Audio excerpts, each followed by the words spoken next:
Episode 661 to 670। अध्याय 661। माँ होना एक महान बात है। ये पोस्ट इंटरनेट पर आग की तरह फैल रही थी। जी मिंग ने लीवेई को घूर कर देखा, जिसके चेहरे के भाव गंभीर और उदास हो गए थे। जिया मिंग, आपको चिंता करने की कोई जरूरत नहीं है। आपने कुछ भी गलत नहीं किया है और अब आपके पास चिकित्सक का लाइसेंस भी है। हम उन्हें दिखा सकते हैं और हमारे पास सुश्री यांग भी हैं जिनका आपने इलाज किया है। अगर वह इंटरव्यू देती हैं तो सब कुछ सुलझ जाएगा। उसने सिर हिलाया। हालांकि वह चिंतित नहीं थी, फिर भी उसके मन में थोड़ा डर था क्योंकि उस समय उसके पास प्रमाण पत्र नहीं था। उसे अब जाकर एक्यूपंक्चर करने की अनुमति मिली थी। हालांकि अगर सुश्री यांग साक्षात्कार देने के लिए सामने आती हैं तो सब कुछ सुलझ जाएगा। जैसे ही वह इस बारे में सोच रही थी, उसका फोन फिर बज उठा। वह फोन उठाना चाहती थी, लेकिन इससे पहले कि वह सोफे से फोन उठा पाती, लीवेई ने अपना हाथ बढ़ाया और स्क्रीन पर नाम देखा। सू जिन। उसने आश्चर्य से कहा कि दादा सू की पोती उसे अभी क्यों बुला रही है। उसका नाम देखते ही उसने फोन शी मिंग को दे दिया। जिया मिंग, मैंने इंटरनेट पर पोस्ट देखी। क्या तुम ठीक हो? सू जिन ने दूसरी तरफ से पूछा। हाँ, चिंता मत करो, मुझे तो सर्टिफिकेट भी मिल गया है, इसलिए मुझे नहीं लगता कि इस समस्या को हल करना मुश्किल होगा। हाँ, मैंने दादाजी लू से सुना। ये बहुत अच्छी बात है। सू जिन ने गहरी सांस लेते हुए कहा। सू जिन, क्या कोई समस्या है? तुम्हारी आवाज बहुत धीमी लग रही है। अरे जी मिंग, असल में दादाजी लू ने मुझे ये बात आपको बताने की इजाजत नहीं दी। उसने हिचकिचाते हुए कहा। जिया मिंग ने उसकी धीमी आवाज सुनकर भौहें सिकुड़ी। क्या हुआ? सू जिन ने आह भरी और कहा, दरअसल कुछ देर पहले जब हमने वह पोस्ट देखी और इस बारे में चर्चा कर रहे थे कि आपको इस मामले के बारे में कैसे बताएं, तभी प्रसव पीड़ा के कारण आंटी यांग अस्पताल आईं। क्या वह ठीक है? शी मिंग ने हैरानी से कहा। वह डॉक्टर लू की चाची थी और वही महिला थी जिनका उन्होंने उस दिन इलाज किया था। प्रसव की तारीख नजदीक होने के कारण प्रसव पीड़ा होना सामान्य बात है। हालांकि कुछ महिलाओं को अत्यधिक दर्दनाक प्रसव पीड़ा होती है, जिसके कारण उन्हें अस्पताल में भर्ती होने की सलाह दी जाती है। इसके अलावा चूंकि सुश्री यांग का मामला जटिल था, इसलिए उनके लिए कम से कम 2 सप्ताह पहले अस्पताल में भर्ती होना बेहतर होगा। जिया मिंग हमेशा से उससे मिलना चाहती थी, लेकिन वह अपने व्यस्त कार्यक्रम में इतनी मशगूल हो जाती थी कि उसे इसके लिए समय ही नहीं मिल पाता था। हाँ, चूंकि उसकी प्रसव तिथि नजदीक है, उसकी हालत को देखते हुए उसे अगले सप्ताह तक अस्पताल में भर्ती कराया जाना था। लेकिन सू जिन बोलते बोलते रुक गई, ये सोचकर कि उसे यह खबर कैसे बताए।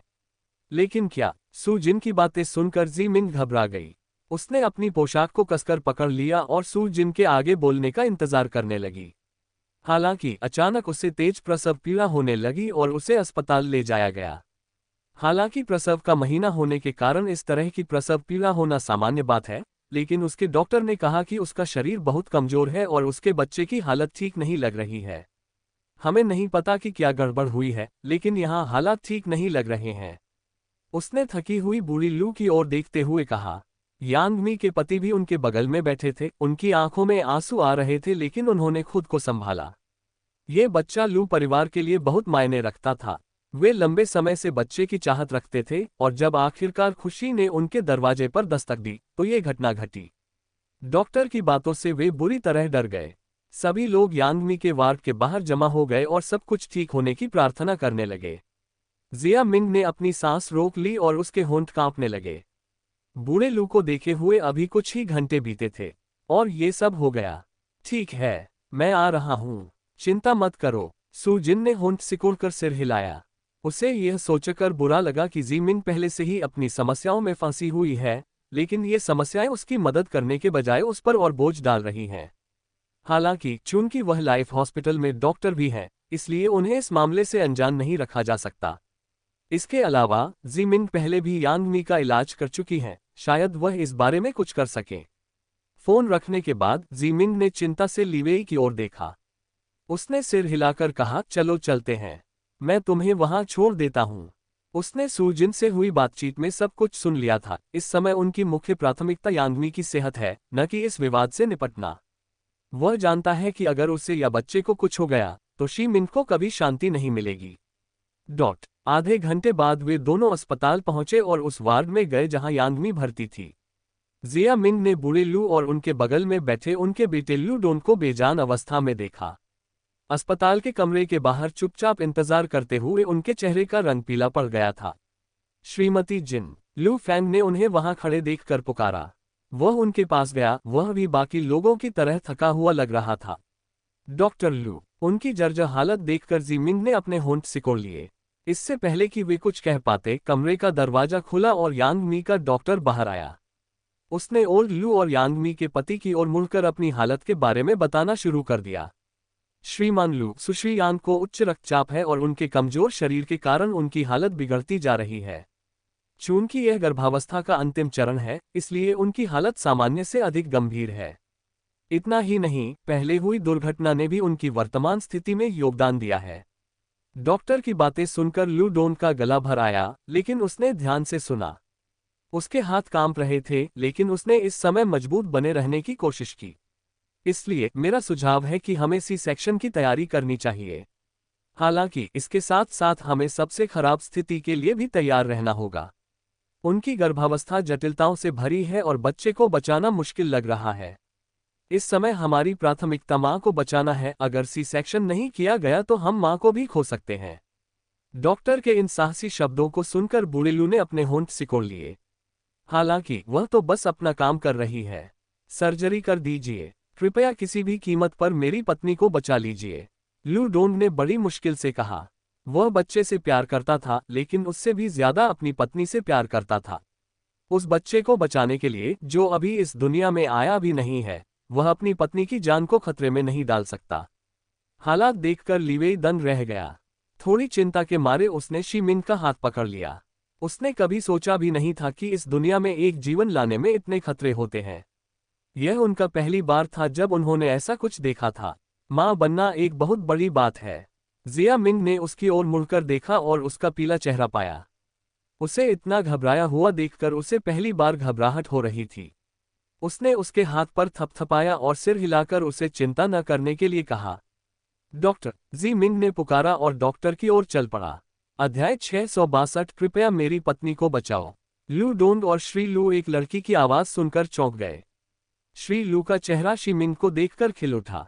हालांकि वे पहले उसे परेशान नहीं करना चाहते थे, लेकिन उसे अभी देखकर उन्हें लगा कि केवल वही बच्चे और यांगमी को बचा सकती है। उन्होंने उस महिला का इलाज भी केवल दवाइयों और एक्यूपंक्चर से ही किया है। लू डोंग ने भौहें चढ़ाई क्योंकि वह उसके बारे में नहीं जानता था और न ही उसे पहचान सका। कौन है? श्रीमती शी, आप यहाँ हैं, लू डोंग की बात काटते हुए बूढ़े लू ने कहा। उस समय लू डोंग ने उसे पहचान लिया। उसने लू फैंग और उसके पिता को उसके बारे में कई बार बात करते सुना था। जिया मिंग ने लू डोंग की ओर एक नज़र डाली और डॉक्टर की ओर मुड़ने से पहले उसे अभिवादन में सिर हिलाया। उसने यांगमी की हालत के बारे में और अधिक जानकारी मांगी। डॉक्टर थोड़ा हैरान था। उसे यह जानने की उत्सुकता थी कि निदेशक की बहू के स्वास्थ्य के बारे में पूछताछ करने वाली लड़की कौन है। डॉक्टर द्वारा यांगमी की हालत के बारे में बताए जाने के बाद शी मिंग ने अपने होंठ सिकोड़ लिए। ये कैसे संभव हो सकता है? समस्याएं वही थी जो उसने यांगमी की जांच करते समय देखी थी। इसीलिए ओल्ड लू से मिलने के बाद वह अपने द्वारा विशेष रूप से तैयार किए गए टॉनिक और हर्बल चाय भेज रही थी। उसने ओल्ड लू से अपने खान पान पर नियंत्रण रखने का भी अनुरोध किया। चूंकि वह अत्यधिक गर्भवती है, इसलिए उसे दूसरों की तुलना में अपनी देखभाल अधिक करनी होगी। इसके अलावा दुर्घटना ने भी उसकी हालत को और बिगाड़ दिया है। हालांकि अगर उसने समय पर दवाएं ले ली होती तो इस स्थिति से बचा जा सकता था। उसने लू डोंग की ओर मुड़कर पूछा, श्रीमान लू, क्या सुश्री यांग ने वे टॉनिक और हर्बल चाय ली जो मैंने पहले उनके लिए भेजी थी? लू डोंग ने अपने होंठ सिकोड़े और यांगमी के डॉक्टर की ओर देखकर बोला, ओह। उसने शुरू में कुछ दिनों तक वो दवाइयां ली थीं, लेकिन टॉनिक की तेज कड़वी गंध से उसकी मतली और बढ़ गई। इसलिए मैंने डॉक्टर से संपर्क किया और उन्होंने सलाह दी कि कोई और दवा न ले क्योंकि यह हानिकारक हो सकती है। इसलिए उसने उन टॉनिकों का सेवन बंद कर दिया और केवल अपने डॉक्टर द्वारा बताई गई दवा ही लेने लगी। बूढ़े लू ने भौहें चढ़ाकर उस पर झल्लाते हुए कहा, क्या उसने वो टॉनिक नहीं लिए? क्या तुम्हें पता है कि मिस शी ने उन्हें खास तौर पर उसके लिए तैयार किया था? ये उसके भले के लिए है। तुम उसे बिना मुझसे पूछे वो टॉनिक कैसे नहीं लेने दे सकते? वहां खड़े डॉक्टर ने ओल्ड लू की बातें सुनकर भौहें चढ़ा ली। ऐसा लगता है कि उन्हें उस युवती पर उससे ज्यादा भरोसा है। वह इस अस्पताल में 10 वर्षों से स्त्री रोग विशेषज्ञ के रूप में कार्यरत एक अनुभवी डॉक्टर हैं। उन्हें यांगमी की हालत के बारे में उस युवती के पूछताछ करने का तरीका पसंद नहीं आया। यह एक वीआईपी मामला था और ये लड़की सिर्फ डायरेक्टर लू का दिल जीतने की कोशिश कर रही थी। और आपने उन्हें वो टॉनिक बंद करने के लिए क्यों कहा? बूढ़े लू ने डॉक्टर की ओर मुड़कर गुस्से से चिल्लाया। उसने शी मिंग की दवाओं का कमाल देखा था, इसीलिए उसे चिंता नहीं थी क्योंकि उसे लगा था कि यांगमी शी मिंग द्वारा दी गई दवाइयां ले रही है। डॉक्टर ने माथे पर शिकन डालकर कहा, डायरेक्टर लू, मैं तो बस एक डॉक्टर के तौर पर अपना काम कर रहा था। सुश्री यांग को इसकी वजह से बहुत ज्यादा मतली हो रही थी, जिससे उनकी हालत और बिगड़ सकती थी। इसके अलावा आप जानते ही हैं कि एक ही समय में कई तरह की दवाइयां लेना ठीक नहीं होता, और मैं उन टॉनिकों की प्रामाणिकता पर कैसे विश्वास कर सकती हूं? अगर उन टॉनिकों की वजह से उसे कुछ हो जाता है तो जिम्मेदारी कौन लेगा? मैं उसकी डॉक्टर हूं, इसलिए अगर कुछ होता है तो अंत में दोष मेरा ही होगा। उसने झुंझलाहट भरे लहजे में जी मिंग की ओर देखते हुए कहा, ये क्या बकवास कर रही हो? अगर तुम्हें टॉनिक की प्रामाणिकता पर शक था तो तुम उसे जांच के लिए प्रयोगशाला भेज सकती थी। अब हमारे पास पूर्वी चिकित्सा विभाग है, क्या तुम एक बार उनसे पूछ नहीं सकती? उसने उसका चिड़चिड़ा रवैया देखकर सवाल किया। श्री लू, मैं एक डॉक्टर हूं और जानती हूं कि मेरे मरीजों के लिए क्या सबसे अच्छा है। मुझे वे टॉनिक फायदेमंद नहीं लगे, इसलिए मैंने उन्हें बंद कर दिया। अब कृपया मुझे अनुमति दें, मुझे ऑपरेशन की तैयारी करनी है। ये कहकर वह बूढ़े लू को गुस्से से भड़कते हुए छोड़कर चली गई। जब कोई उसकी काबिलियत पर सवाल उठाता है तो उसे बहुत बुरा लगता है। जिया मिंग ने अपने होंठ सिकोड़े, लेकिन वह उसकी बात समझ गई। वह अपना काम कर रही थी, लेकिन अगर उसके मरीज डॉक्टर द्वारा बताई गई दवाइयों के अलावा दूसरी दवाइयां ले रहे हैं तो बाद में कुछ गड़बड़ होने पर उसके लिए मुश्किल हो सकती है। उसने ऐसे टॉनिक तैयार किए थे जो पश्चिमी चिकित्सा के पूरक होते और किसी भी तरह से हानिकारक नहीं होते, बल्कि वे यांगमी के शरीर को पोषण देते, जिससे शरीर में आगे की जटिलताओं और संक्रमणों को रोका जा सकता था। डॉक्टर के जाने के बाद ओल्ड लू ने शी मिंग की ओर देखा और जल्दबाजी में पूछा, श्रीमती शी, क्या आप यांगमी और मेरे पोते पोती को बचा सकती हैं? क्या आप इसके लिए कुछ कर सकती हैं? जिया मिंग ने आह भरी और कहा, मुझे अभी पक्का पता नहीं है। मुझे उससे मिलकर यह सुनिश्चित करना होगा, उसके बाद ही मैं कुछ कह पाऊंगा। लू डोंग ने अपने पिता की ओर देखा और फिर शी मिंग की ओर देखते हुए कहा, तो श्रीमती शी, क्या आप कृपया उसे देख लेंगी? मैं बस इतना चाहता हूं कि वह सुरक्षित और जीवित रहे। अगर आप उसे बचा लेंगी तो मैं आपका सदा आभारी रहूंगा। उसने गंभीरता से कहा। श्रीमान लू, चिंता मत कीजिए, सुश्री यांग को कुछ नहीं होगा, उसने कहा और उनका हालचाल जानने के लिए कमरे में प्रवेश किया। उसके अंदर जाने के बाद बूढ़े लू ने लीवेई को देखा, जिसने विनम्रतापूर्वक उसका अभिवादन किया। बूढ़े लू ने सिर हिलाया और अपना ध्यान फिर से बंद दरवाजे की ओर मोड़ दिया। इस समय वे किसी और चीज के बारे में सोचने की सही मानसिक स्थिति में नहीं थे। जब वे इंतजार कर रहे थे तभी दादाजी सू जिन के साथ जल्दी से आए। वे विश्वविद्यालय में अतिथि प्रोफेसर के रूप में प्राच्य चिकित्सा पर व्याख्यान देने गए थे। यांगमी के साथ जो हुआ उसे सुनकर वे स्तब्ध रह गए और तुरंत अस्पताल पहुंचे। सू जिन उसे लेने आई थी, इसलिए जब शी मिंग आया तो वह अस्पताल में नहीं थी। क्या हुआ? उसकी हालत इतनी खराब कैसे हो गई? वह ओल्ड लू के पास गया और चिंता से यांगमी की हालत के बारे में पूछा। अध्याय 663 एक सप्ताह।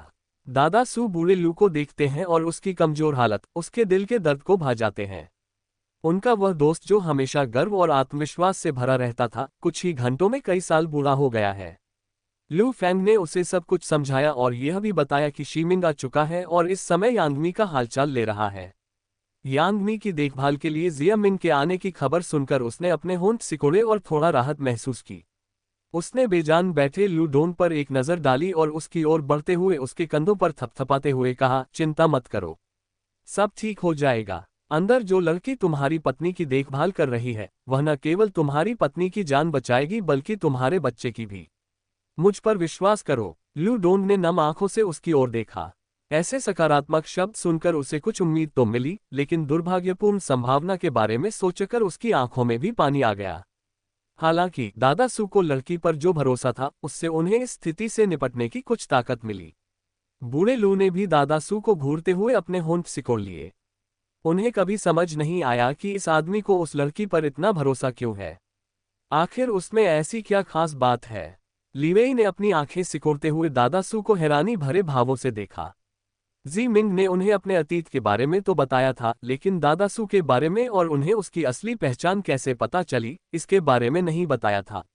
ऐसा नहीं था कि वह इस तथ्य को छिपा रही थी, बल्कि वह उसे अपने बारे में सब कुछ एक साथ नहीं बता सकती थी। 20 मिनट बाद यांग मी के कमरे का दरवाजा खुला और शी मिंग पसीने से तरबतर होकर कमरे से बाहर निकली। उसके माथे पर पसीने की बूंदें थीं और वह थके हुए चेहरे के साथ वहीं खड़ी थी। यांग मी अब कैसी है? क्या तुम्हें लगता है कि तुम उसका इलाज कर सकती हो? बूढ़ी लू ने उम्मीद भरी निगाहों से उसकी ओर देखते हुए पूछा। सभी लोग घबराहट में खड़े हो गए और उसके जवाब का इंतजार करने लगे। उसने दादा सू की ओर देखा और लू डोन की ओर मुड़कर कहा, चिंता मत करो। सुश्री यांग की हालत अब स्थिर है। उनका रक्तचाप बढ़ रहा था और प्रसव पीड़ा असहनीय थी, लेकिन मैंने उन्हें एक्यूपंक्चर मसाज दिया है। अब वह शांत हैं। बूढ़े लू के चेहरे पर खुशी की चमक आ गई और उन्होंने पूछा, सी सेक्शन के बारे में क्या ये जरूरी है? और बच्चे का क्या होगा? क्या ये सुरक्षित है? जिया मिंग ने धीरे से आह भरी और कहा, माँ और बच्चा दोनों सुरक्षित हैं। डॉक्टर ने माँ के बढ़ते रक्तचाप और बच्चे की धीमी नाड़ी के कारण तुरंत सी सेक्शन कराने की सलाह दी थी।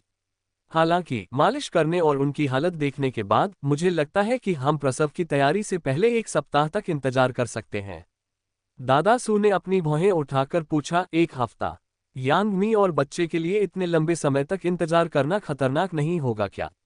जिया मिंग जवाब देने ही वाला था कि किसी ने चिल्लाकर कहा, यहाँ क्या हो रहा है?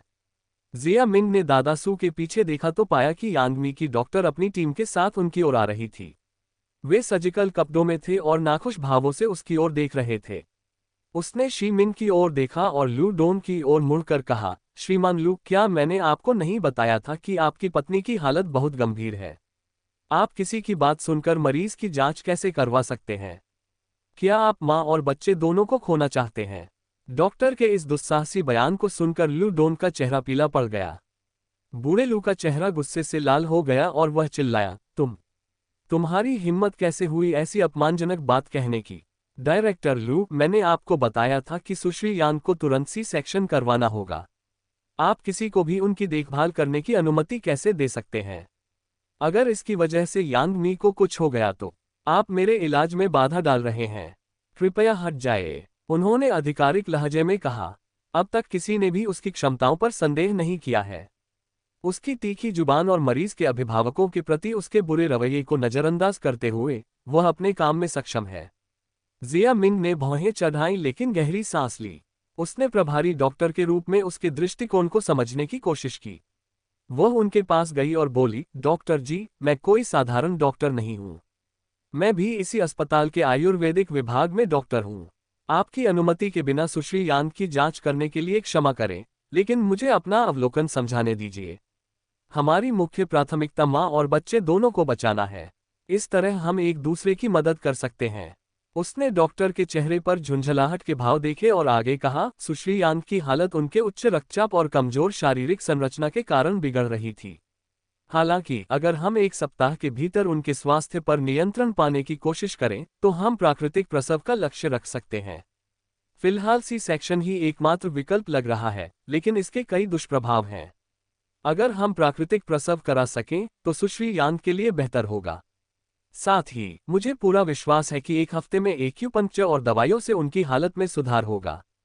आप जी मिंग अपनी बात समझा रही थी और डॉक्टर को बता रही थी कि वह उनकी सेहत सुधारने में मदद कर सकती है, लेकिन डॉक्टर ने उसे झकझोर दिया।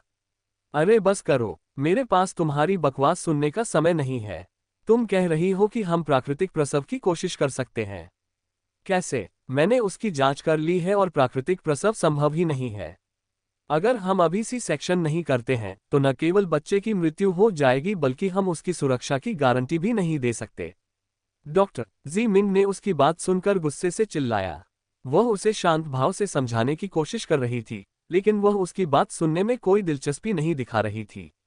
जब मरीज का परिवार वहां मौजूद था तब वह इतनी आसानी से उसकी मौत के बारे में कैसे कह सकती है? अगर नहीं तो क्या उसे कम से कम मरीज के परिवार का सम्मान नहीं करना चाहिए था? डॉक्टर शी मिंग के इस अचानक गुस्से को देखकर हैरान रह गई। उसने भौहें चढ़ाकर शी मिंग को घूरा और कुछ कहने ही वाली थी कि शी मिंग बोलने लगी।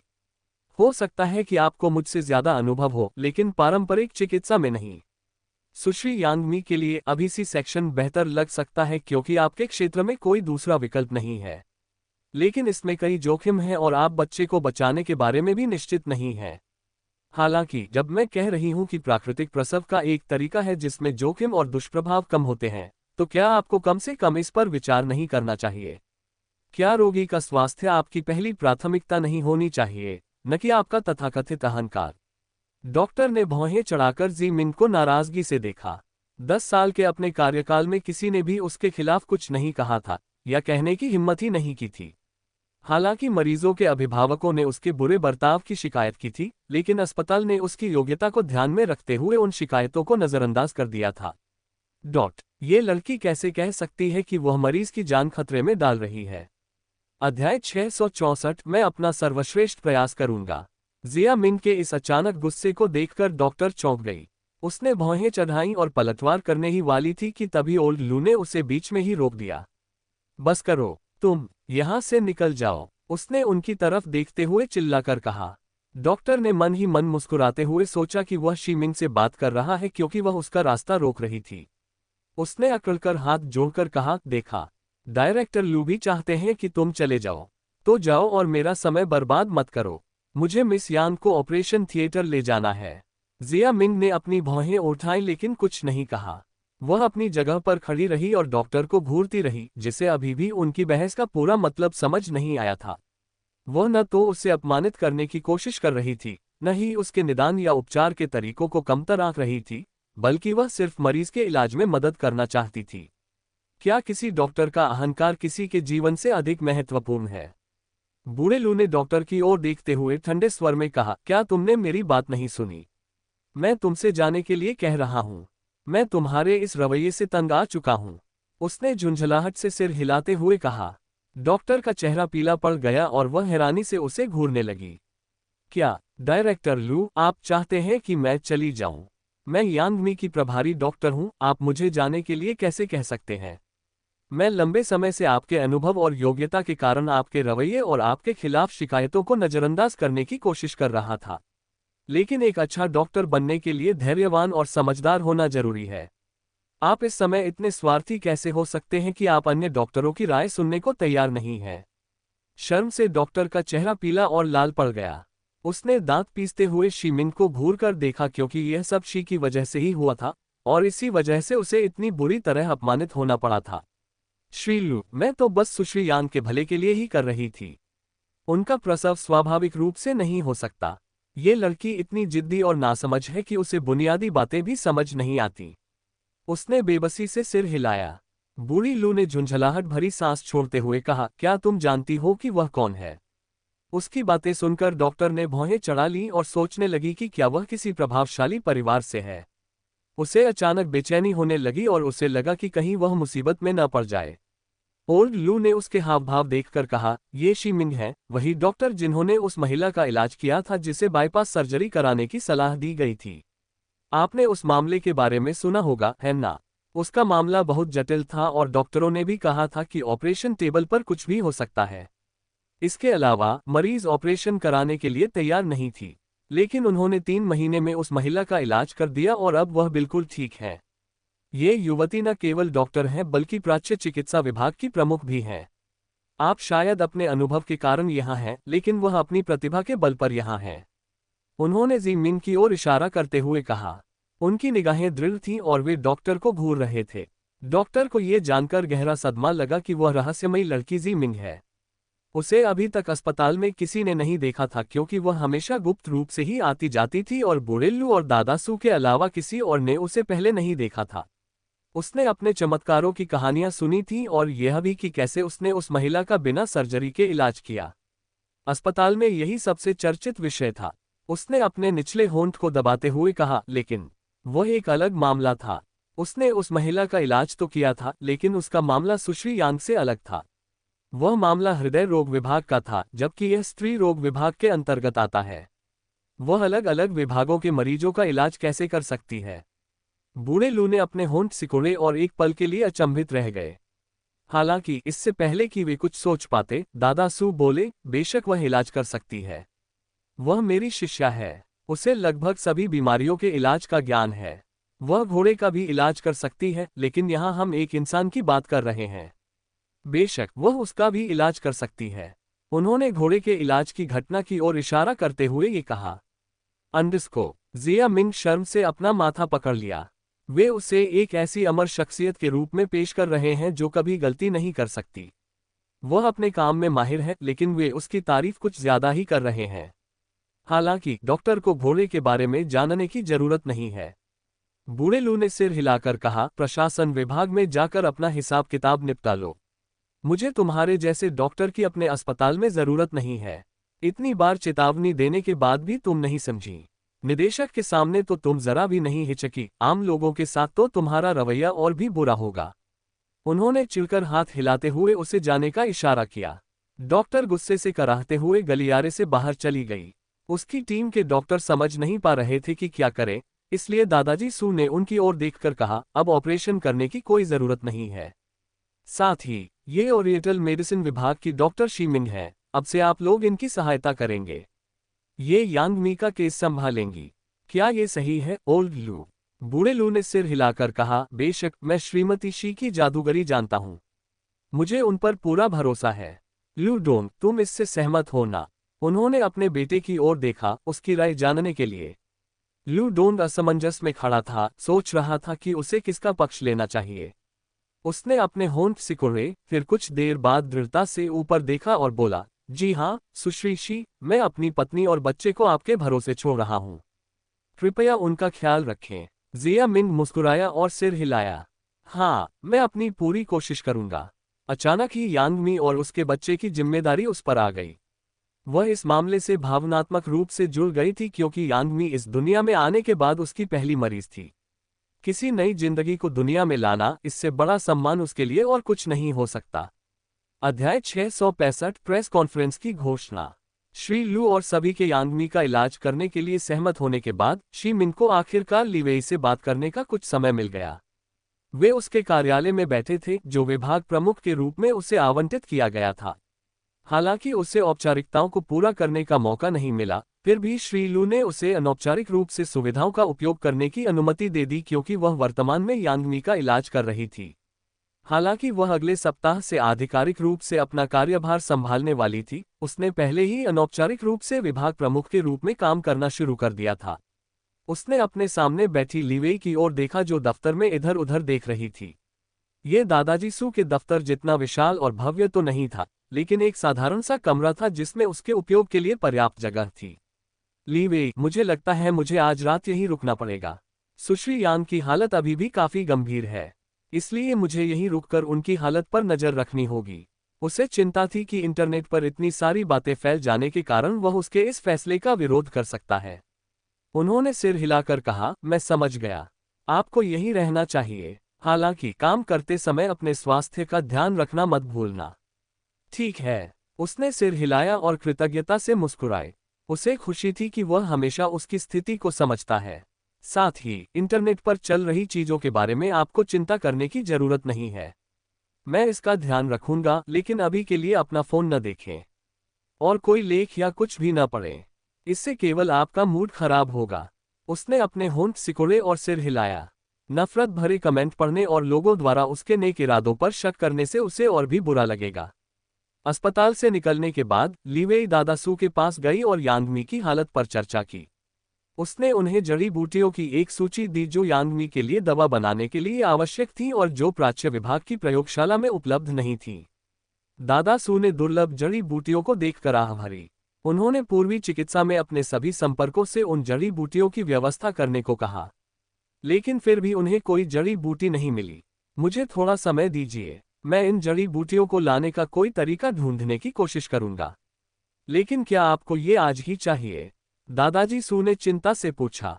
उसने कुछ देर सोचा और बोली, नहीं, अगर आप ये चीजें परसों तक मेरे लिए ले आए तो ठीक रहेगा।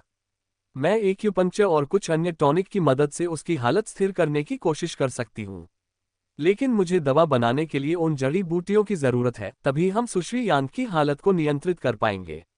दादासू ने सिर हिलाया और जड़ी बूटियां खोजने के अपने काम में वापस लग गए। जब ज़ी-मिंग दवा पर काम करने में व्यस्त थे, तब ली वेई अपने कार्यालय जाने के बजाय ग्लोबल वर्ल्ड चले गए। शाम के 6 बज चुके थे और जब वह इमारत में दाखिल हुआ तब सभी लोग कार्यालय से निकलने की तैयारी कर रहे थे। इमारत से बाहर निकलने के लिए लॉबी में खड़े लोग जिन ली वेई को देखकर चौंक गए। वे व्यक्तिगत रूप से ग्लोबल वर्ल्ड में बहुत कम आते हैं और केवल भाग्यशाली लोगों को ही उनके दर्शन का अवसर मिलता है। उन्होंने अपना सदमा छुपाने की कोशिश करते हुए उनका अभिवादन किया। उनके उदास और गंभीर चेहरे को देखकर वे थोड़ा डर गए थे। सर, जनसंपर्क विभाग की रिसेप्शनिस्ट अपना कंप्यूटर बंद कर रही थी, तभी उसी मंजिल पर लिफ्ट का दरवाजा खुला और एक प्रभावशाली और सजीव शख्स उसकी ओर बढ़ा। उसे इतनी करीब से देखकर वह बुरी तरह डर गई। क्या तांग नियान अपने ऑफिस में है? उसने लापरवाही से अपने हाथ अपनी पैंट के अंदर डालते हुए पूछा। जी, रिसेप्शनिस्ट हकलाते हुए बोली और उसके प्रभावशाली व्यक्तित्व के कारण एक साधारण शब्द भी मुश्किल से बोल पा रही थी। बिना किसी बात का इंतजार किए ली वेई विभाग में दाखिल हो गया, जिससे सभी लोग चौंक गए और हैरान रह गए। पहले तो कर्मचारी असमंजस में थे, लेकिन स्थिति को समझते ही वे सभी उसका अभिवादन करने के लिए खड़े हो गए, साथ ही अपनी अपनी डेस्क से खाने के रैपर और खाली कप हटाने लगे। उनके लिए यह एक तरह का अचानक निरीक्षण था। वह न केवल मुख्यालय से हैं बल्कि जिन कॉर्पोरेशन के अध्यक्ष भी हैं। तांग नियान शी-मिंग के वीडियो पर आए कमेंट्स पढ़ रही थी और उसने गहरी सांस ली। वह हमेशा इतने सारे घोटालों में क्यों फंस जाती है? दस्तक। जब उसने दरवाजे पर दस्तक सुनी तो उसने ऊपर देखे बिना कहा, अंदर आ जाओ। उसने दरवाजा खुलने और बंद होने की आवाज सुनी। उसे लगा कि यह शियाओ यान है, इसलिए उसने कहा, मेरे लिए एक कप काली कॉफी लाओ। लगता है हमें शी-मिंग की वजह से फिर से ओवरटाइम करना पड़ेगा। उसने गहरी सांस लेते हुए कहा। ऐसा लगता है कि सुश्री तांग इस घोटाले को रोकने के लिए काफी संघर्ष कर रही हैं। तांग नियान, जिसका सिर डेस्क पर टिका हुआ था और वह आलस से कंप्यूटर को देख रही थी, एक परिचित लेकिन ठंडी और सर्द आवाज सुनकर जम सी गई। उसकी आंखें चौड़ी हो गईं और वह तुरंत खड़ी हो गई। ली वेई को वहां जेब में हाथ डाले और खतरनाक आभा बिखेरते हुए देखकर वह लगभग पीछे गिर ही पड़ी। वह उसके अलावा किसी और से नहीं डरती। जी सर, वह अपराधबोध से भरे चेहरे के साथ जल्दी से उनकी ओर बढ़ी। मैंने जो कहा उसका मेरा यह मतलब नहीं था। कृपया इसे गलत तरीके से न लें। कोई बात नहीं, तुम्हें समझाने की जरूरत नहीं है, उसने शांत भाव से कहा और दफ्तर में सोफे पर बैठ गया। उसने अपने होंठ सिकोड़े और उसके सामने बैठ गई। वह उसके लिए कुछ ऑर्डर करना चाहती थी, लेकिन उसने उसे मना कर दिया और उससे कहा कि वह बस उसकी बात सुने। उसने अपना एक पैर दूसरे के ऊपर रखा और कहा, मैं आज यहाँ आपको कुछ बताने आया हूँ। उसकी बातें सुनकर वह गंभीर हो गई और उसने ध्यान से उसकी बातें सुनी। आपको इस विवाद की चिंता करने की जरूरत नहीं है। जनसंपर्क विभाग से कुछ भी करने को मत कहिए। बस एक काम कीजिए, आगामी मंगलवार को होने वाली प्रेस कॉन्फ्रेंस की घोषणा कर दीजिए, जो ठीक 8 दिन बाद है।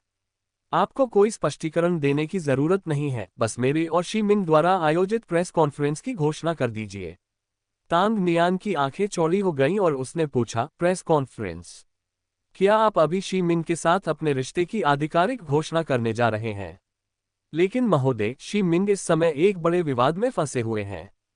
क्या हमें पहले उस वीडियो के बारे में सब कुछ स्पष्ट नहीं कर लेना चाहिए? उन्होंने कुछ नहीं कहा और बोले, आपको इसकी चिंता करने की जरूरत नहीं है। बस प्रेस कॉन्फ्रेंस के बारे में आधिकारिक घोषणा कर दीजिए। साथ ही ज़ी-मिंग के अनुबंध को रद्द करने की प्रक्रिया शुरू कर दीजिए। वह अब अभिनेत्री के रूप में काम नहीं करेगी। तांग नियान उसकी बातें सुनकर अवाक रह गई। इतने लंबे समय बाद उन्हें एक ऐसी काबिल कलाकार मिली थी जो फिल्मों में अच्छा काम कर सकती थी, और अब वो भी उन्हें छोड़कर जा रही थी। वो पहले से ही शी-मिंग की प्रतिभा का पूरा इस्तेमाल करने की योजना बना रही थी। अब जब राष्ट्रपति ने यह आदेश पारित कर दिया है तो वह क्या कर सकती है? जी श्रीमान। वह उठा और जाने ही वाला था कि अचानक रुक गया और पीछे मुड़ा। उसने उसे घूरकर देखा और उसके थके हुए चेहरे को देखकर बोला, और तुम्हें ओवरटाइम करने की जरूरत नहीं है। घर जाओ और आराम करो। मैं अपने कर्मचारियों को ओवरटाइम के कारण मरने का दोषी नहीं ठहराना चाहता। वह मुस्कुराई और बोली, हाँ, मैं ऐसा करूंगी। उसे अपने कार्यालय से जाते हुए देखकर उसने आह भरी। उसे विश्वास नहीं हो रहा था कि राष्ट्रपति केवल शी-मिंग के मामलों पर चर्चा करने के लिए उसके कार्यालय आए थे। ऐसा लगता है कि उनका रिश्ता मेरी सोच से कहीं ज्यादा मजबूत है। अध्याय 666। तुम मेरा अपमान नहीं कर सकते, मेरे पिता का नहीं। जी राजवंश। शिया शहर में मची अफरा तफरी से दूर झाओ मिंग अपने दिमाग में चल रही उथल पुथल का हल ढूंढने में व्यस्त थी। अब उसे न केवल वह चीज ढूंढनी है बल्कि 3 महीने के भीतर अपनी सहनशक्ति में सुधार करना है और अपनी ताकत बढ़ानी है। उसे समझ नहीं आ रहा था कि शेनजिया ने उससे इतना अजीब काम करने को क्यों कहा, लेकिन अपनी विशेष क्षमताओं को जानते हुए वह समझ गई कि वह उसकी बातों को यूं ही बकवास नहीं मान सकती। अगर शेनजिया ने उससे कुछ करने को कहा है तो उसके पीछे कोई कारण जरूर होगा, लेकिन उसे अपनी शारीरिक ताकत बढ़ाने का कोई तरीका नहीं सूझता। अगर यह उसकी दुनिया होती तो वह जिम की मेंबरशिप ले लेती या जुम्बा या एरोबिक्स क्लास में जाती। लेकिन यहाँ वह क्या कर सकती है? यहाँ तो संगीत भी नहीं है, इसलिए जुम्बा और एरोबिक्स तो उसके लिए मुमकिन ही नहीं। बिना संगीत के नाचना बेहद अजीब होगा। इस विचार की कल्पना मात्र से ही उसे घृणा होने लगी। जो व्यक्ति मुश्किल से ही अपने शरीर को हिलाता डुलाता था और व्यायाम करता था, उसके लिए यह एक बड़ा काम था। वह महल के सामने बगीचे में टहल रही थी और लू शी उसके पीछे पीछे चल रही थी। वह खुद को मजबूत बनाने का तरीका सोचते हुए इधर उधर घूम रही थी। हालांकि लू शी की मौजूदगी और उसके पीछे चलने के तरीके से उससे चिढ़ हो रही थी। वह अपने कदमों पर रुकी और पीछे मुड़कर उसे घूरते हुए बोली, क्या कर रही हो? थोड़ी देर के लिए मेरा पीछा करना बंद करोगी? मुझे थोड़ी जगह दो यार, उसने चिढ़कर कहा। भाई, लू शी ने उलझन में बुदबुदाया। वह फिर से किसी अनजान भाषा में बोल रही थी। झाओ मिंग ने बेबसी से आह भरी और सिर हिलाया। छोड़ो इसे, मैं जो कह रही हूं उसे समझने की कोशिश मत करो। बस याद रखना, मेरे पीछे मत आना। यहीं खड़े रहो, 1 इंच भी मत हिलना, ठीक है? उसने उस जगह की ओर इशारा करते हुए कहा जहां वह खड़ी थी। लू शी के चेहरे के भाव बदल गए क्योंकि उसे अपने शब्दों को सुनकर बुरा लगा। इससे पहले कि वह कुछ कह पाती, महल से आ रही 2 डरावनी आकृतियों को देखकर उसका चेहरा पीला पड़ गया। झाओ मिंग की पीठ महल की ओर थी, इसलिए वह ये देखने के लिए मुड़ी कि लू शी कहाँ देख रही है। जब उसने शियाओ ली और उसके पिता शियाओ रुओगांग को अपने चेहरे पर धूर्त मुस्कान लिए उनकी ओर आते देखा तो उसने भौहें चढ़ा ली। उसने अपने होंठ सिकुड़े और अपनी ओर आ रहे दोनों लोगों की ओर मुड़ गई। शियाओ ली ने चेहरे पर घमंडी मुस्कान लिए उसकी ओर देखा और अभिवादन तक नहीं किया। झाओ मिंग भी वहीं खड़ा रहा और बिना कुछ कहे उन दोनों को देखता रहा। शियाओ रुओगांग ने भौहें चढ़ाकर कहा, मुझे कभी पता नहीं था कि जी राजवंश की महारानी बुनियादी औपचारिकताओं का भी पालन नहीं कर सकती। एल देश का राजा आपके सामने खड़ा है और आप मुझे नमस्कार तक नहीं कर रही हैं। झाओ मिंग, क्या तुम्हें पता है कि इन औपचारिकताओं का पालन न करने पर तुम बड़ी मुसीबत में पड़ सकते हो? उसने भौहें चढ़ाते हुए पूछा, जिसमें एक छिपा हुआ अर्थ था। झाओ मिंग ने धीरे से आह भरी और सोचा कि ये दोनों लोग औपचारिकताओं को लेकर इतने जुनूनी क्यों हैं। कई बार अपमानित होने के बाद भी वे अब भी उसके पास ही अपमानित होने आते हैं। उसने मुस्कुराते हुए कहा, चिंता मत कीजिए राजा शियाओ रुओगांग। आपको मेरे बारे में चिंता करने की जरूरत नहीं है क्योंकि आपकी प्यारी बेटी भी यही कर रही है। अगर मुझे सजा मिलनी है तो उसे भी छूट नहीं मिलेगी। हम दोनों मिलकर सजा भुगतेंगे, है ना महारानी शियाओली? उसने मुस्कुराते हुए कहा। चूंकि उन्होंने उन्हें महारानी कहकर संबोधित नहीं किया और उनके नाम से पुकारा, इसलिए उन्होंने भी उन्हें महाराज कहकर संबोधित नहीं किया और केवल राजा शियाओ रुओगांग कहकर पुकारा। उसके विषैले शब्दों को सुनकर उसके चेहरे के भाव बदल गए। उसे यह स्वीकार करना ही होगा कि उसमें किसी को भी उससे नफरत करवाने की हिम्मत है। उसकी जुबान बहुत तीखी है और वह अपने शब्दों से किसी को भी चिढ़ा सकती है। झाओ मिंग, तुम बेशर्म हो। तुम मेरा अपमान कर सकते हो लेकिन मेरे पिता का नहीं। वो कोई ऐसे व्यक्ति नहीं है जो तुम्हारे अपमानजनक शब्द सुनेंगे। जियाओ ली ने अपने पिता का नाम लेकर अपने लिए न्याय मांगा। वह एल देश का राजा है। अगर उसने उस समय जी चेन की मदद न की होती तो तुम महारानी के रूप में ज्यादा दिन नहीं टिक पाती। महारानी बनने से पहले ही जी राजवंश का पतन हो जाता। इसलिए उसने उस समय जो किया था उसे मत भूलो। अब उससे माफी मांगो। उसके बगल में खड़ी शियाओ ली उस पर चिल्लाई। उसके चेहरे पर गर्व और घमंड झलक रहा था क्योंकि वह जी राजवंश का समर्थन करने के अपने पिता के फैसले को हथियार बना रही थी। वह झाओ मिंग को यह एहसास दिलाना चाहती थी कि देश को बचाने के लिए उसने जो किया उसके लिए वह उसका और उसके पिता का ऋणी है। शियाओ रुओगांग ने शियाओ ली के हाथ पर थपथपाते हुए कहा, शियाओ ली, ऐसा मत कहो। वह ऐसा इसलिए कर रही है क्योंकि उसे पता नहीं है कि वह मेरी वजह से इस पद पर है। अगर मैंने उस समय जी चेन की मदद न की होती तो जी राजवंश अस्तित्व में ही न होता। महारानी होने के कारण वह अपनी औकात भूल गई है। झाओ मिंग ने शाओली के इस बदले हुए रूप को देखकर अपनी भौहें ऊपर उठा लीं। उसने अब तक कम से कम उसके सामने कभी चिल्लाया नहीं था। वह हमेशा अपने चेहरे पर बनावटी विनम्रता भरी मुस्कान रखती थी, लेकिन ऐसा लगता है कि उसने अब अपनी रणनीति बदलने का फैसला कर लिया है। खैर, बहुत बुरा हुआ। उसकी बदली हुई रणनीति भी उस पर काम नहीं करेगी। श्रीमती शियाओ ली, मुझे नहीं लगता कि मैंने ऐसा कुछ कहा है जिससे एल देश के राजा का अपमान हो। आपके लिए वह आपके पिता हैं, लेकिन मेरे लिए वह एल देश के ऐसे राजा हैं जिनके साथ न केवल हमारा गठबंधन है बल्कि शांतिपूर्ण व्यापारिक संबंध भी हैं। अब अगर हम इस गठबंधन के बारे में सोचें तो जी चेंग ने आपकी मदद केवल शुरुआत में ही ली थी, जब महाराज दूसरे राज्य के साथ युद्ध में थे। हालांकि उस समय भी आपकी सेना तब आई जब युद्ध लगभग समाप्त होने वाला था और जीत हमारी तरफ लग रही थी। उसने अपना सिर उठाया और उंगली से अपनी थोड़ी को रगड़ते हुए कुछ सोचते हुए कहा। इतना ही नहीं, इस गठबंधन ने दोनों राज्यों के बीच व्यापार के कारण एल देश को और भी अधिक लाभ पहुंचाया है, और आपके पिता ने भारी छूटों के कारण बहुत पैसा बचाया है क्योंकि वे आपके पिता हैं। जी राजवंश द्वारा क्षेत्र का विस्तार और शक्ति सुदृढ़ करने के बाद से एल देश ने राजनीति की दुनिया में अपनी प्रतिष्ठा बनाए रखने के लिए हमेशा अपने संपर्कों और शक्ति का उपयोग किया है। श्रीमती शियाओ ली, आज एल देश उतना शक्तिशाली नहीं रहा जितना पहले था। आज एल देश के पास जो कुछ भी है वह सब महाराज की कृपा से है। अगर जी चेंग ने उस समय एल देश की मदद न की होती तो पिछले साल फैली महामारी पूरे देश को तबाह कर देती। इसलिए इस लिहाज से कभी यह मत कहिए कि जी राजवंश एल देश का ऋणी है। जी चेंग ने उस समय की मदद के बदले में भारी कीमत चुकाई थी। अब तुम भी महामहिम की एक साधारण पत्नी हो, बाकी सबकी तरह। अपने आप को बड़ा मत समझो, क्योंकि महारानी की चापलूसी करने के अलावा तुमने महल के कामकाज में कोई योगदान नहीं दिया है। उसके शब्द सीधे और स्पष्ट थे। झाओ मिंग की बातें सुनकर शियाओली का चेहरा पीला पड़ गया। उसने होंठ सिकोड़े और गहरी सांस ली, फिर अपने पिता के साथ वहां से चली गई। उसके पिता भी उतने ही गुस्से में थे और इस निर्लज औरत को सबक सिखाना चाहते थे, लेकिन शियाओली ने उन्हें खींच लिया क्योंकि उसने दूर से जी चेंग को आते हुए देख लिया था। अध्याय 667, उसके पिछले जन्म की शत्रु।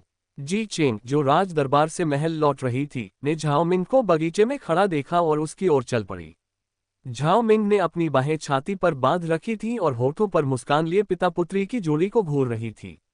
उनकी बेशर्मी देखकर वह अवाक रह गई और समझ नहीं पा रही थी कि वे हमेशा उससे ही क्यों पंगा लेने आते हैं। उसने शियाओली और उसके पिता की ओर देखा जो पहले ही दूसरी दिशा में जा चुके थे और उसके पास पहुंचते हुए कहा, क्या हुआ? क्या उन्होंने कुछ कहा? झाओ मिंग ने उसकी ओर मुड़कर सिर हिलाते हुए कहा, उन्होंने कुछ कहा तो था, लेकिन मैं भी चुप नहीं थी। मैंने भी बहुत कुछ कहा है, इसलिए मुझे लगता है कि हम बराबर हैं। उसने लापरवाही से कहा और कंधे उचका दिए। उसकी अर्थपूर्ण हंसी देखकर वह मुस्कुराया।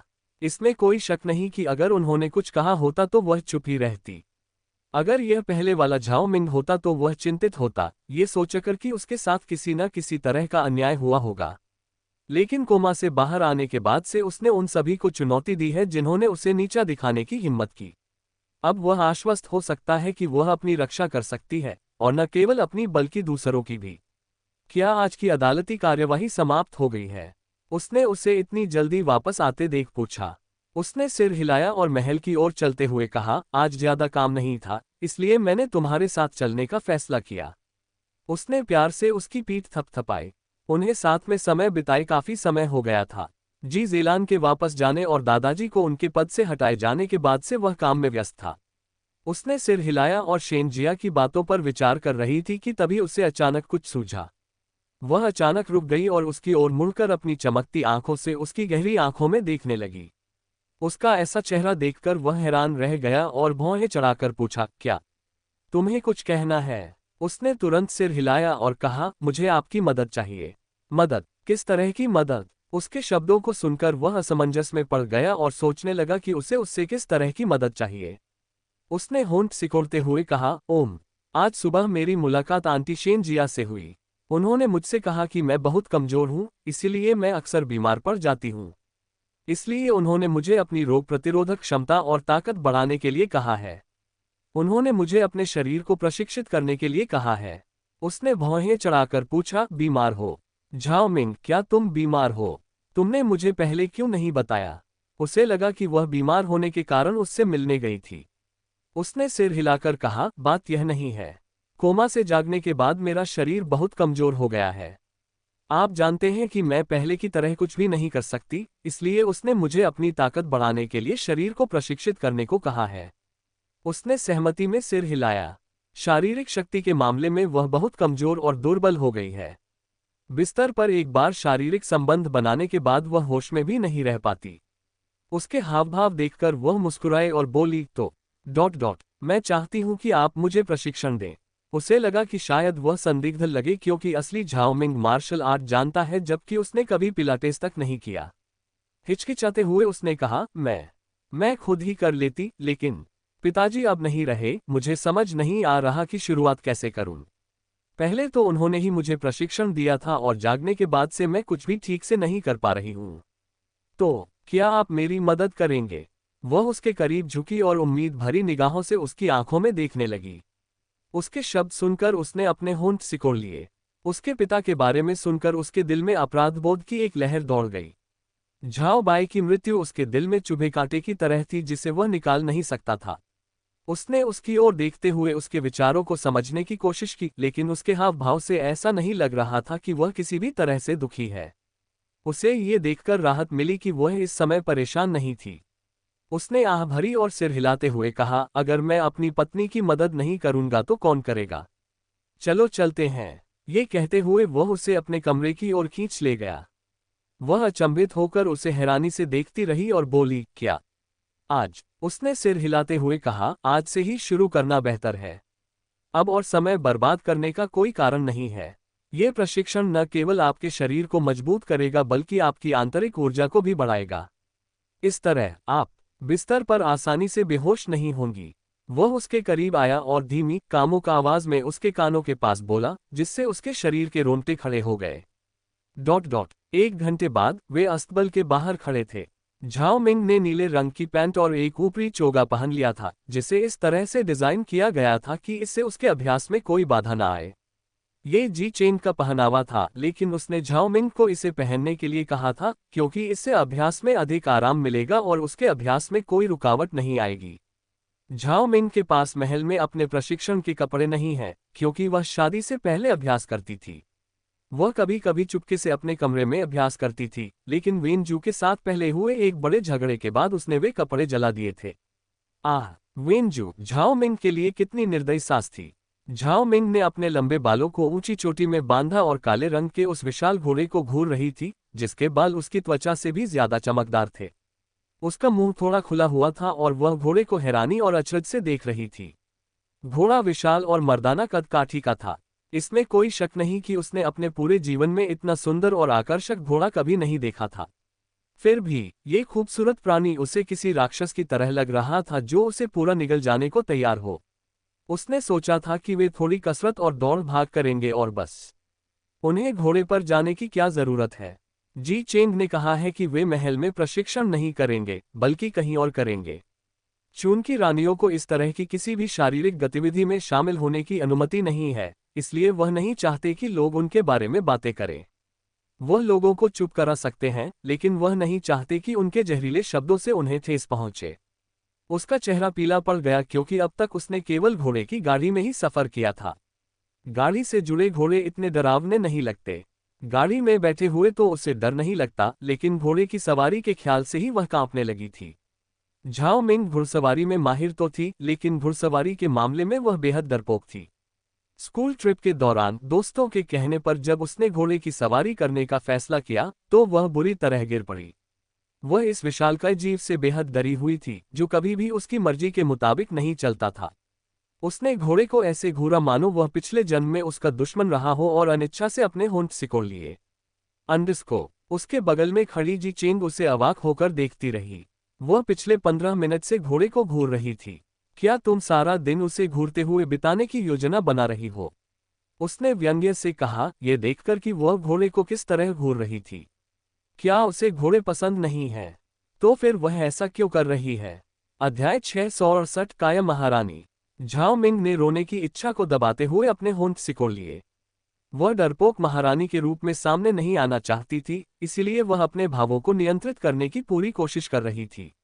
रस्सी को कसकर पकड़े हुए उसका शरीर ऊपर नीचे हिल रहा था।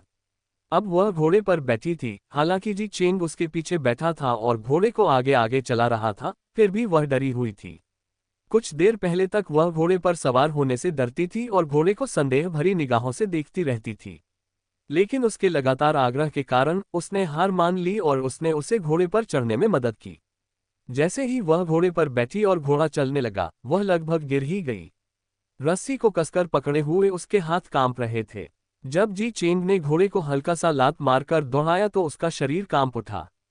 उसका दिल इतनी तेजी से धड़क रहा था मानो शरीर से बाहर निकल आएगा।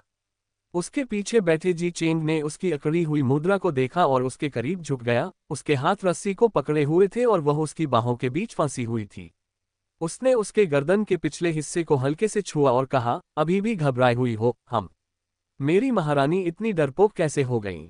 रस्सी पकड़े हुए उसके हाथों को कसकर पकड़े हुए देखकर वह मुस्कुराया। उसे महसूस हुआ कि उसका शरीर ठंडा पड़ गया है। उसके मजाक उड़ाने के बाद भी वह हिली नहीं और न ही उसने कोई प्रतिक्रिया दी। उसने अपनी आंखें बंद कर लीं और बस इस डरावनी सवारी के खत्म होने का इंतजार कर रही थी। घोड़ा बस चल रहा था, दौड़ने की तो बात ही छोड़ो। यह उसका अपना घोड़ा था जो अपनी तेज गति के लिए जाना जाता था, लेकिन वह जानता था कि अगर उसने गति बढ़ाने की कोशिश की तो वह और भी डर जाएगी। घोड़े से 5 मिनट में तय की जाने वाली दूरी को तय करने में 20 मिनट लगे। अपने गंतव्य पर पहुंचकर जी चेंग घोड़े से उतरी और उसे भी उतरने में मदद की। उतरते ही उसे जमीन पर बैठते ही अपने पैरों में लड़खड़ाहट महसूस हुई। उसका शरीर पहले कभी इतना कमजोर नहीं हुआ था। वह हौंफने लगी और अपने धड़कते दिल को शांत करने के लिए उसने गहरी सांस ली। वह अब तक अपनी सांस रोके हुए थी और उसने खुलकर सांस लेने की हिम्मत भी नहीं की। अंडरस्को जी चेंग उसकी प्रतिक्रिया देखकर हैरान रह गया। क्या ये कुछ ज्यादा ही नहीं है? जहां तक वह जानता था, वह घुड़सवारी में माहिर थी और उसकी प्रतिक्रिया देखकर वह अचंभित था। वह कह रही थी कि कोमा से जागने के बाद से ऐसा हो रहा है और शायद ये कोमा का दुष्प्रभाव है। लेकिन क्या ये सामान्य है? उसने भौहें चढ़ाकर सोचा कि वह इतनी अजीब और पहले जैसी क्यों नहीं रही। वह न तो घुड़सवारी कर सकती है और न ही अपना प्रशिक्षण। खाना पकाने में उसकी रुचि खत्म हो गई है और चिकित्सा के प्रति उसका जुनून भी। आखिर वह इतना कैसे बदल गई? झाओ मिंग को उसके मन में उठ रहे संदेह का कोई आभास नहीं था और वह खुद को शांत करने के लिए मुट्ठी से अपनी छाती थपथपा रही थी। शांत होने के बाद उसने आसपास देखा और पाया कि यह महल के पीछे झील के किनारे का इलाका था जहां वह उसे नाश्ते के लिए लाया था। ये जगह उसका गुप्त ठिकाना हुआ करती थी जो उसने उसे दिखाया था। वह हैरान रह गई और उलझन भरी निगाहों से उसकी ओर देखते हुए बोली, हम यहाँ ट्रेनिंग करने जा रहे हैं। नज़ारा बेहद खूबसूरत था और झील का पानी आसमान की तरह साफ था। इस जगह के नज़ारे वाकई अद्भुत थे।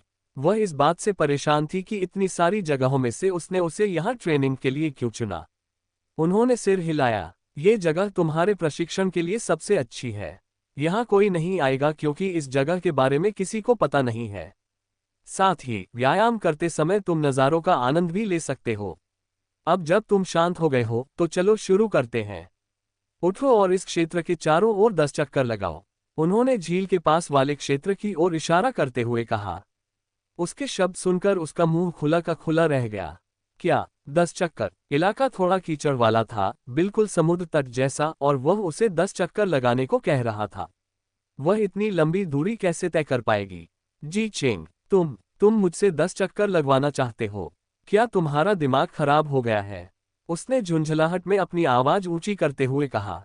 हालांकि उसने कुछ नहीं कहा और बस उस जगह की ओर इशारा किया, मानो उसे चुप रहने और काम पर जाने के लिए कह रहा हो। झाओ मिंग हौंफ रही थी और उससे बहुत पसीना आ रहा था। उसका शरीर हिल रहा था, लेकिन वह ऐसी लग रही थी मानो मरने वाली हो। उसका चेहरा पीला पड़ गया था और माथे से पसीना बह रहा था। वह झील के किनारे खड़े जी चेंग के सामने रुक गई, जो उसे ध्यान से देख रहा था। उसका हिलने का कोई इरादा नहीं था। वह हौंफते हुए बोली, मैंने कितना किया? उसने भौहें चढ़ाकर कहा, झाओ मिंग, तुमने अभी तक सिर्फ 2 चक्कर ही लगाए हैं।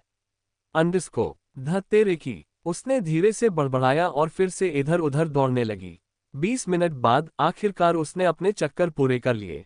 जैसे ही वह जी चेंग के पास पहुंची, वह जमीन पर गिर पड़ी और बेजान होकर पड़ी रही। उसे अपनी महारानी वाली छवि की कोई परवाह नहीं थी। उसकी सबसे बड़ी प्राथमिकता बस अपनी सांसें थामना थी। जी चेंग उसके पास गया और उसे जमीन पर बेजान पड़ा हुआ पाया। उसने आह भरी और उसे कुछ देर आराम करने दिया। वह केवल 10 चक्करों में ही थकी हुई लग रही थी। अभी तो दौड़ शुरू भी नहीं हुई थी। उसने उसके उठे हुए पैरों पर थपथपाते हुए कहा, अरे अरे, आंटी शेन जिया सही कह रही हैं। तुम्हें वाकई अपने शरीर पर काम करने की जरूरत है। 10 चक्कर लगाने के बाद ही तुम इस तरह हौंफ रही हो। इसमें कोई शक नहीं कि तुम एक चक्कर के बाद ही ऊर्जा खो देती हो। उसके व्यंग्यपूर्ण टिप्पणी को सुनकर वह भौहें चढ़ा बैठी।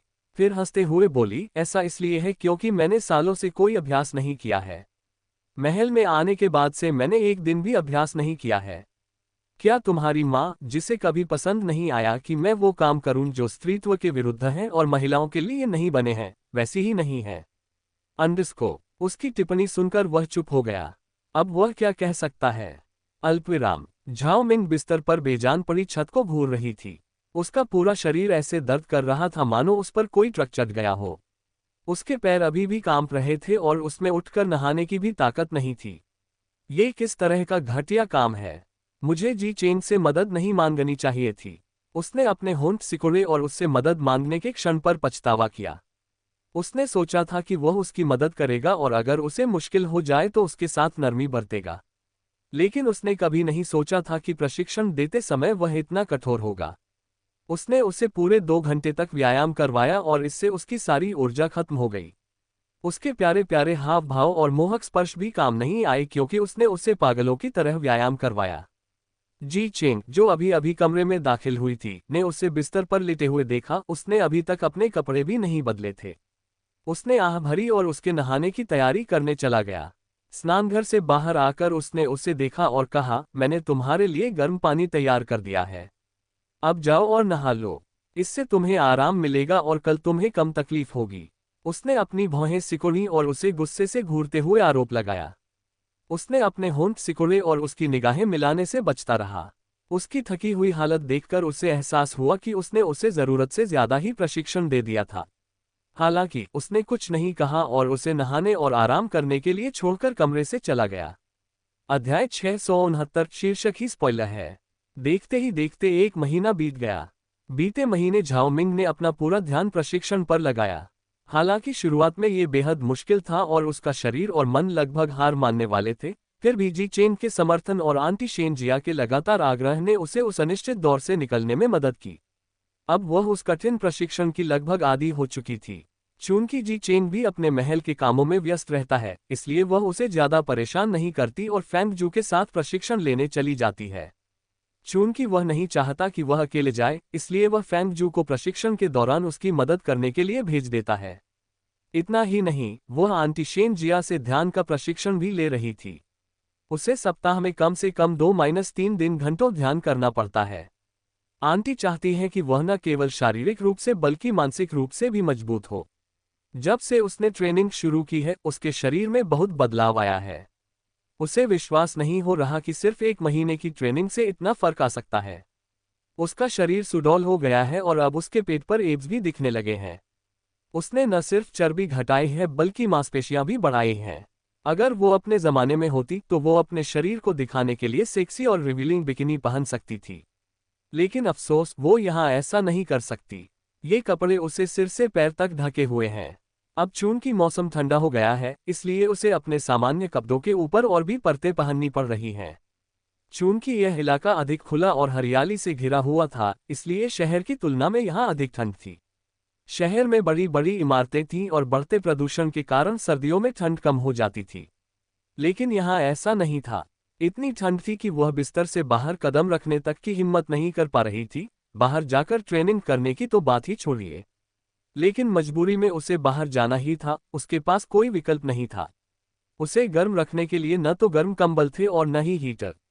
हाथ से बुने हुए ऊनी कपड़े उसकी उम्मीद से बेहतर थे, लेकिन फिर भी उसे हीटर की जरूरत महसूस हो रही थी। 3 महीनों में से 1 महीना बीत चुका है। उसे शेन जिया द्वारा बताई गई बात को खोजने पर ध्यान देना होगा। सुबह की ट्रेनिंग के बाद वह अब अपने कमरे में एक खुरदरे धुंधले कागज और एक लकड़ी के कागज के साथ बैठी थी। उसके सामने मेज पर एक स्याही की बोतल रखी थी। उसने अब तक अपने सपनों में देखी गई सभी महत्वपूर्ण बातों को लिख लिया। हैरानी की बात यह थी कि पिछले कुछ महीनों में उसे अपने अतीत से जुड़े सपने ज्यादा नहीं आए। कभी कभार कुछ सपने जरूर आते थे, लेकिन वे सभी उसके पहले के सपनों से मिलते जुलते थे। उन सपनों में वह युआन सोंग को ढूंढने के लिए महल से चुपके से निकल जाती थी और उससे बात करने के बहाने बनाती थी। कभी कभी वह बस दूर से उसे देखती रहती थी। जब भी उसे ऐसे सपने आते हैं तो वह मुस्कुराए बिना नहीं रह पाती। ये सपने इतने दिलकश होते हैं कि मानो वह कोई रोमांटिक फिल्म देख रही हो। लकड़ी की छड़ी की नोक को कागज पर थपथपाते हुए वह बुदबुदाई, वह क्या चीज हो सकती है? चूंकि यह एक वस्तु है तो ये भौतिक ही होनी चाहिए, है ना? क्या ये सिंड्रेला के कांच के जूते जैसी है, या हैरी पॉटर की जादुई छड़ी जैसी? वह ये सोचते हुए याद करने की कोशिश कर रही थी कि उन कहानियों में किस तरह की महत्वपूर्ण चीजों का इस्तेमाल होता था। उफ, ये तो बहुत मुश्किल है। मैं सैकड़ों साल पुराने इस रहस्य को कैसे सुलझाऊं? कुछ समय बाद वह मेज पर हाथ फैलाए लेटी हुई थी, मानो उसमें कोई जान ही न हो। ये बहुत मुश्किल है। ओह, वह कहीं देख ही रही थी कि अचानक उसकी नज़र दीवार पर टंगी एक पेंटिंग पर पड़ी। ये झाओ मिंग की पेंटिंग नहीं थी, बल्कि जी चेन की दादी की पेंटिंग थी। हालांकि उस पेंटिंग में कुछ ऐसा था जिसने उसका ध्यान आकर्षित किया। वह खड़ी हुई और पेंटिंग की ओर चल पड़ी। उसने ध्यान से देखने के लिए अपनी आंखें सिकुड़ी। यह क्या है? मैंने इसे पहले कभी ध्यान से क्यों नहीं देखा? जब उसे पहली बार कोई सुराग मिला तो वह हैरानी से मुंह खोल बैठी। वाह, उसने खुशी से कहा। उस चीज को देखकर उसकी आंखें चमक उठी। चित्र में एक महिला का रेखाचित्र बना हुआ था, लेकिन जिस चीज ने उसका ध्यान खींचा वो महिला नहीं बल्कि उसके बालों में लगी हेयरपिन थी। क्योंकि चित्र इतना विस्तृत और खूबसूरती से बनाया गया था, इसलिए उस पर हेयरपिन को भी बारीकी से चित्रित किया गया था। उसने लूशी से सुना था कि शाही परिवार में ऐसी परंपरा है। वह हेयरपिन जिसे पुराने सम्राट जी चेन के दादा ने अपनी पत्नी को उपहार में दिया था, पीढ़ियों से चली आ रही है। ये प्रेम और उस उपाधि का प्रतीक बन गई है जो महारानी को उनके राज्याभिषेक के समय प्रदान की गई थी। इस हेयरपिन को शाही परिवार के लिए सबसे कीमती खजाने के रूप में माना जाता था, क्योंकि इसका न केवल भौतिक मूल्य है बल्कि भावनात्मक मूल्य भी है। लू शी ने उसे बताया कि बेहोशी की हालत में उसने जी चेंग और वेनजू की बातचीत सुनी थी। वेनजू बेहोशी की हालत में ही शियाओली को अगली महारानी बनाना चाहता था। हालांकि जी चेंग इससे सहमत नहीं था। अंत में उसने कहा कि शाही बाली कहीं नहीं मिल रही है, इसलिए वे ये समारोह आगे नहीं बढ़ा सकते। वेनजू इस परंपरा को तोड़ने के लिए तैयार थी, लेकिन जी चेंग ने उसे रोक दिया। हैरानी की बात यह थी कि तालाब में गिरने के बाद से ही उसकी हेयरपिन गायब हो गई थी। न तो तालाब के आसपास और न ही उसके कमरे में किसी को वह मिली। ऐसा लगा जैसे वह गायब हो गया हो। हालांकि उसने उस रहस्यमय हेयरपिन को अपनी आंखों से नहीं देखा था, लेकिन अब इस तस्वीर में इसे देखकर उसे याद आया कि उसने सपने में भी कुछ ऐसा ही देखा था। माना जाता है कि तान शियू नाम की लड़की, जो उसकी पिछली पीढ़ी की प्रतिनिधि थी, हमेशा एक खूबसूरत जेड पत्थर की हेयरपिन का इस्तेमाल करती थी जो पेंटिंग में दिखाई गई हेयरपिन जैसी ही थी। अब तक उसने अपनी पिछली कहानी से मिलती जुलती कोई घटना नहीं देखी है। तो क्या इसका मतलब यह है कि जो चीज मुझे मिल रही है वह ये हेयरपिन है? इस संभावना के बारे में सोचते ही उसकी आंखें चौड़ी हो गईं। अगर यह सच है तो ये बहुत ही अजीब बात होगी। उसे विश्वास ही नहीं हो रहा कि एक छोटी सी हेयरपिन में श्राप था और उसने सालों तक उसकी जिंदगी बर्बाद कर दी। ये सोचते ही उसके रोंगटे खड़े हो गए। तस्वीर में भी वह हेयरपिन बेहद खूबसूरत लग रही थी। सोचो असल जिंदगी में कैसी दिखेगी। क्या सच में इस पर श्राप है? उसने पेंटिंग पर अपनी उंगलियों से हेयरपिन को छूते हुए बुदबुदाया। शीर्षक: शापित हेयरपिन। अध्याय 670। झाओ मिंग के पास ये हेयरपिन है। झाओ मिंग ने जल्दी से वह कागज छुपाया जिस पर वह लिख रही थी और उसे अपनी अलमारी में छिपा दिया। वह तुरंत शेनजिया से मिलने चली गई। वह अब और समय बर्बाद नहीं कर सकती थी। अगर वह समय रहते वह चीज ढूंढ लेती तो वे इस अभिशाप को हमेशा के लिए खत्म कर सकते थे। इस तरह उसका और असली झाओ मिंग का जीवन शांतिपूर्ण रहेगा। अन्यथा, जैसा कि शेनजिया ने कहा था, श्राप फिर से लौट सकता है और उन्हें विनाश की ओर ले जा सकता है। जब झाओ मिंग शेनजिया के कक्ष में पहुंची तो वह ध्यान में लीन थी। उसने अपने होंठ सिकुड़े और चुपचाप कुर्सी पर बैठकर उसके ध्यान समाप्त होने का इंतजार करने लगी। वह किनारे पर बैठी उसके ध्यान समाप्त होने का इंतजार कर रही थी। 1 घंटे बाद शेनजिया आखिरकार ध्यान से उठी। झाओ मिंग, जो लगभग सो ही गया था, अचानक झटके से जाग गया और बुदबुदाया, मैं पता लगाऊंगा। मुझे पता है क्या? शेनजिया ने नींद में बड़बड़ाती हुई उसे देखकर सिर हिलाया। उसे विश्वास नहीं हो रहा था कि वह उसके प्रिय झाओ मिंग का पुनर्जन्म है। वे दोनों इतने अलग कैसे हो सकते हैं? उसकी हरकतों को देखकर वह मुस्कुराए और उसे गर्म चाय का एक प्याला दिया। इसे पियो और फिर बात करो। झाओ मिंग ने प्याला उठाया और हल्की गर्म चाय को एक ही बार में गटक लिया। उसका सूखा गला सुलझ गया और उसने राहत की सांस ली। अब उसकी आंखें और दिमाग बर्फ की तरह साफ थे। उसने मुस्कुराते हुए और आंखों में दृढ़ निश्चय लिए शेन जिया की ओर देखा और कहा, आंटी शेन जिया, मुझे वह चीज मिल गई। आखिरकार मुझे वह चीज मिल ही गई जो मेरे अतीत से जुड़ी हुई है। शेन जिया ने उसकी बातें सुनकर भौहें चढ़ाईं और गंभीर हो गई। उसने चारों ओर देखकर सुनिश्चित किया कि कोई आसपास नहीं है और धीमी आवाज में पूछा, क्या बात है?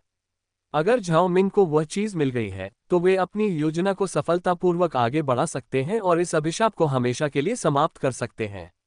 झाओ मिंग मुस्कुराए और कहानी शुरू करते हुए बताया कि कैसे उसने अपने सपने के बारे में सब कुछ लिखने का फैसला किया और कैसे घंटों तक कुछ न मिलने के बाद वह सुस्त महसूस कर रही थी।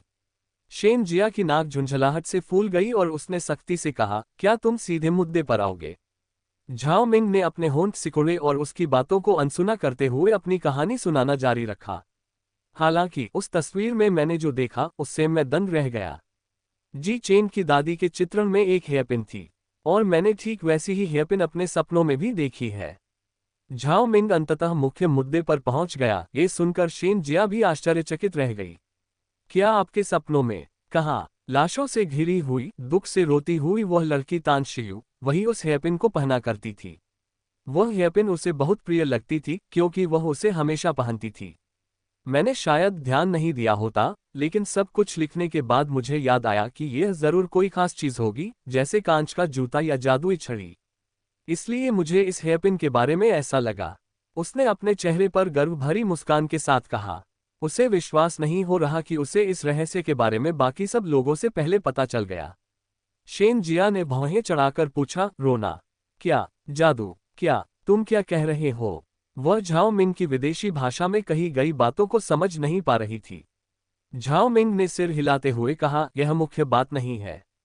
मुख्य बात यह है कि मुझे इसके बारे में पता चल गया है। अब जब हमें इसके बारे में पता चल गया है, तो इस अभिशाप को खत्म करने के लिए हमें क्या करना चाहिए? शेन जिया कुछ मिनट चुप रही और फिर बोली, हमें अभी तक पता नहीं है कि यह हेयरपिन सचमुच शापित है या नहीं। मुझे इसे देखना होगा और यह जांचना होगा कि इसमें कोई काली ऊर्जा है या नहीं। क्या तुम अपने साथ हेयरपिन लाए हो? उसने पूछा, जिससे झाओ मिंग के होंठ फड़कने लगे। उसने अपने निचले होठों को दबाया और हिचकिचाते हुए कहा, ओम, मेरे पास वह नहीं है। तो क्या ये तुम्हारे कमरे में है? तो जाओ और इसे ले आओ, तब हम पता लगा सकते हैं कि यह सचमुच शापित है या नहीं।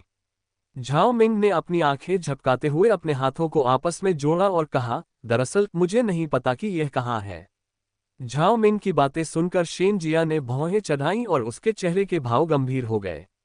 मैंने इस हेयरपिन के बारे में सिर्फ सुना है, इसे कभी देखा नहीं है। लोगों ने बताया है कि यह हेयरपिन झाओ मिंग के पास थी और वह इसे अक्सर पहनती थी। लेकिन जिस दिन वह तालाब में गिरी, उसी दिन ये गायब हो गई। उस दिन से लेकर आज तक कोई भी उस हेयरपिन को नहीं ढूंढ पाया है। तो आप कह रहे हैं कि इस समय आपके पास ये हेयरपिन नहीं है और जब से झाओ मिंग बेहोश हुआ है, तब से इसे किसी ने नहीं देखा है? शेन जिया ने फिर पूछा। झाओ मिंग को सिर हिलाते देख वह चुप हो गई। हालांकि उसे कुछ याद आया और उसने कहा, क्या आपके पास उस हेयरपिन की कोई तस्वीर है? झाओ मिंग ने सिर हिलाते हुए कहा, मेरे पास उसकी तस्वीर नहीं है क्योंकि वह मेरे कमरे की दीवार पर लगी है। लेकिन अगर आप देखना चाहें तो मैं आपके लिए उसका चित्र बना सकती हूँ। क्या मैं देखूं? शेन जिया ने सिर हिलाया और उसे एक धुंधला कागज, एक लकड़ी की छड़ी और स्याही थमा दी। झाओ मिंग ने हूबहू वही हेयरपिन बनाया जो उसने देखा था। हालांकि कलम या पेंसिल के बजाय लकड़ी की छड़ी का इस्तेमाल करने के कारण यह एकदम सही नहीं था, फिर भी दूसरों से बेहतर था। क्योंकि वह पोशाकों और मॉडलों के रेखाचित्र बनाया करती थी, इसलिए रेखाचित्र बनाने में वह काफी अच्छी थी। देखते ही देखते उसने हेयरपिन का एक स्केच बना लिया। लो, उसने इसे शेन जिया को दे दिया, जिसने इसे लेकर ध्यान से देखा। उसकी आंखें आश्चर्य से चौड़ी हो गईं जब उसे याद आया कि उसने भी इस हेयरपिन को देखा था। यह झाओ मिंग के पास भी यह हेयरपिन है। उसने हैरानी से आंखें चौड़ी करते हुए कहा। झाओ मिंग ने भौहें चढ़ाकर सिर हिलाया, बेशक ये झाओ मिंग की हेयरपिन है। हमें बस ये पता लगाना है कि यह कहाँ है। मेरा मतलब वो नहीं है। जब मैं तुम्हारी दुनिया में गई तो मैंने झाओ मिंग को सड़क पर एक घायल महिला का इलाज एक्यूपंक्चर की सुइयों से करते देखा। मैंने उसके हाथ में ये हेयरपिन देखी। ये वही हेयरपिन थी जिसका इस्तेमाल झाओ मिंग कर रही थी और अब ये तुम्हारी दुनिया में है। अंडरस्को। झाओ मिंग उसकी बातें सुनकर चौंक गया। क्या? उसका सिर चकराने लगा। उसे जो कुछ भी मिल रहा था वह सब झाओ मिंग के साथ था। लेकिन क्या मुझे भी इस दुनिया में एक नहीं रखना चाहिए? मेरा मतलब है, सोचो, उसके पास एक है तो क्या मुझे भी इस दुनिया में एक रखना चाहिए, ताकि श्राप इस दुनिया में प्रभावी हो सके। उसने अपनी बात को यथासंभव स्पष्ट करने की कोशिश की। शेन जिया ने उसे अपनी बातों का अर्थ समझने की कोशिश करते देखा। भरी पूरा सिद्धांत इतना जटिल था कि उनके लिए इसे समझना मुश्किल था। आहे कहानी सुनाने के लिए वी एम स्टोरी वर्ल्ड को सब्सक्राइब करो।